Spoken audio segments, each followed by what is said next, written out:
C'est à Paris, dans un ancien atelier de mécanique du 13e arrondissement, entouré de mes collaborateurs, que je travaille à la création de mes lunettes. Dans cet atelier, tout au long de l'année, depuis 25 ans, des gestes précis se succèdent, façonnent et apprivoisent la matière. Ici, pas d'ordinateur, seulement l'expression des mains. Tout commence par un dessin, complété de mots qui évoquent des sensations. J'ai la chance d'avoir une équipe qui sait écouter et interpréter mes explications, mes commentaires, mes gestes.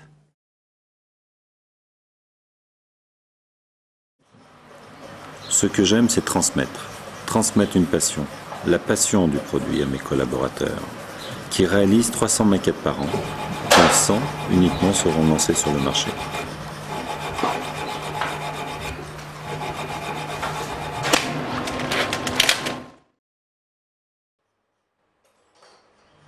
Comme toute matière naturelle, ça a des avantages et des inconvénients. Et j'ai toujours voulu travailler avec les avantages de cette matière et oublier ou gommer les inconvénients. Tout tourne autour de la passion, l'erreur, l'improvisation. Et ça, c'est ce qui est fantastique dans notre produit.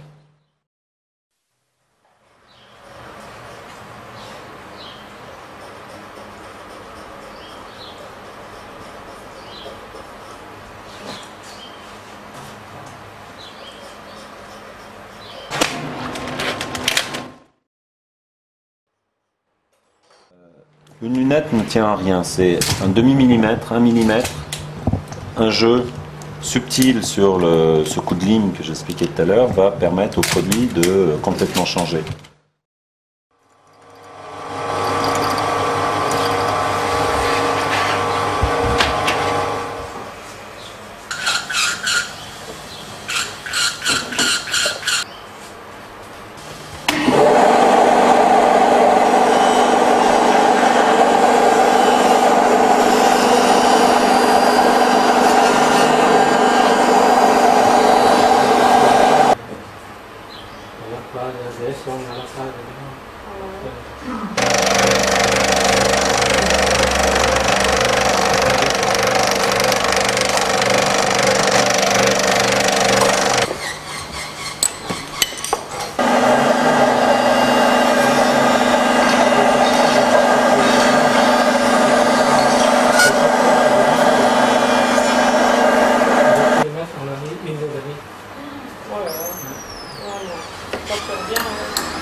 Il y a beaucoup plus de travail, on va dire, aujourd'hui à l'intérieur de la lunette, en cherchant des angles de confort.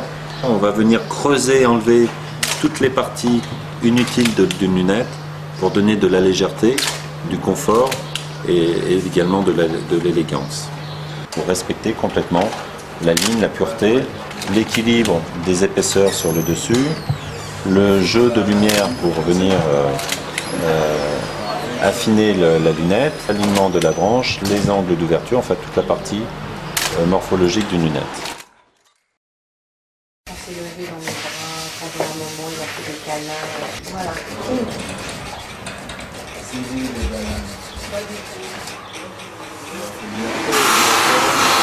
sont les paumes qui vont sauter.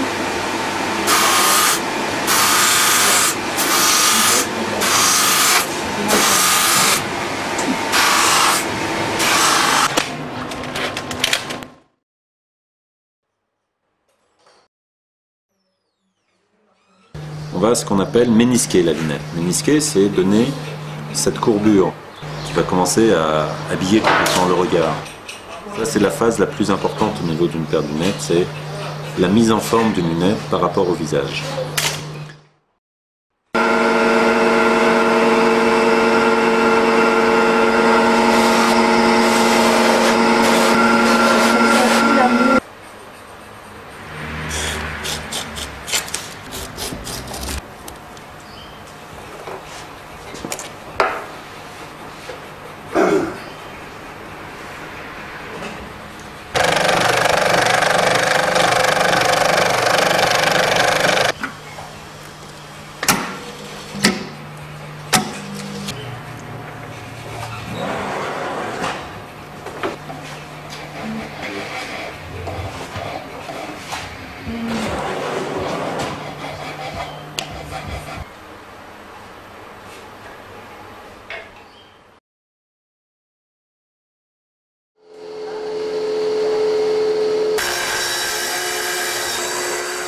Le stockage de la matière acétate se fait à une température ambiante contrôlée de 25 degrés. Pour éviter les déformations, tout comme le bois, les plaques d'acétate sont empilées les unes sur les autres. Ce stockage de plusieurs semaines sert d'étuvage pour éliminer les solvants de la matière.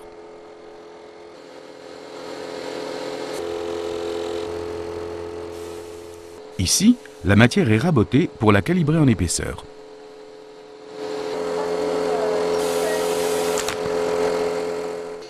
Une fois calibrée, la première opération consiste à découper la matière en rectangles, appelés copeaux.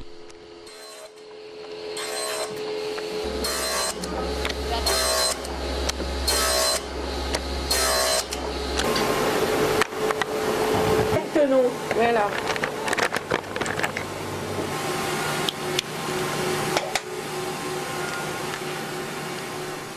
La lunette à la Mikli ne se contente pas d'une épaisseur standard.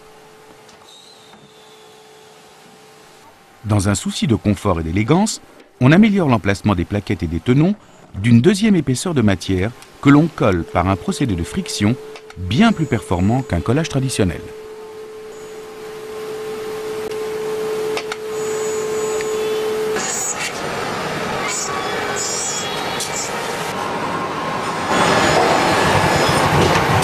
J'y vais ?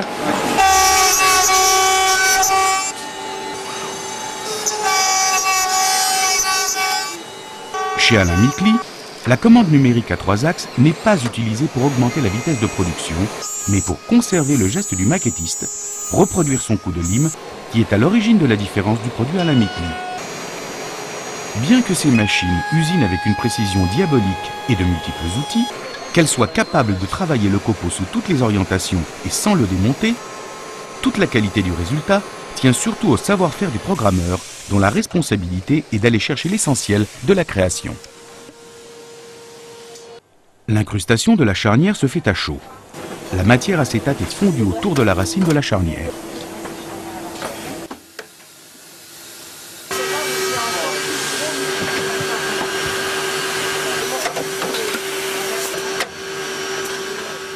Cette intervention sur la branche consiste à forer au cœur de la matière un espace afin d'y loger une armature en bronze.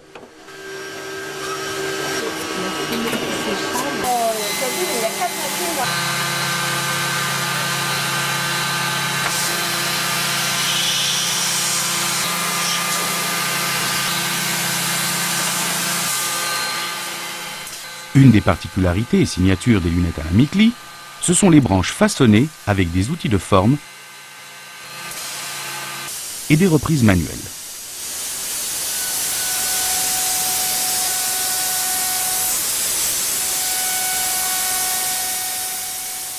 C'est dans ces tonneaux que s'opère une magie.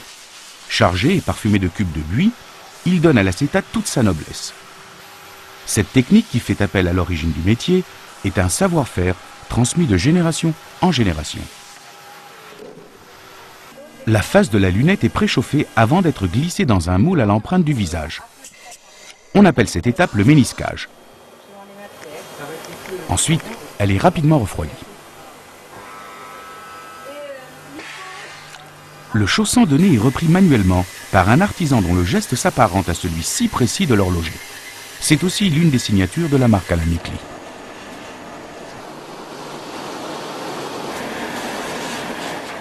L'étape du polissage tampon est essentielle. Elle donne l'éclat définitif au produit et assure une lunette unique.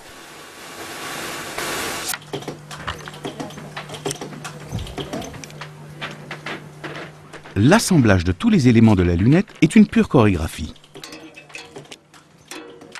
Grâce à l'armature métallique de la branche, la totalité du travail de mise en forme est gardée en mémoire. À ce stade de la fabrication, on a comptabilisé 150 opérations dont 70% sont réalisées totalement à la main. De ce fait, chaque lunette reste unique et justifie l'appellation fait main. Toutes les lunettes Alain Micli sont essuyées, vérifiées, examinées sous tous les angles. Un contrôle total avant leur départ pour la maison mère à Paris, où elles seront conditionnées pour voyager dans le monde entier.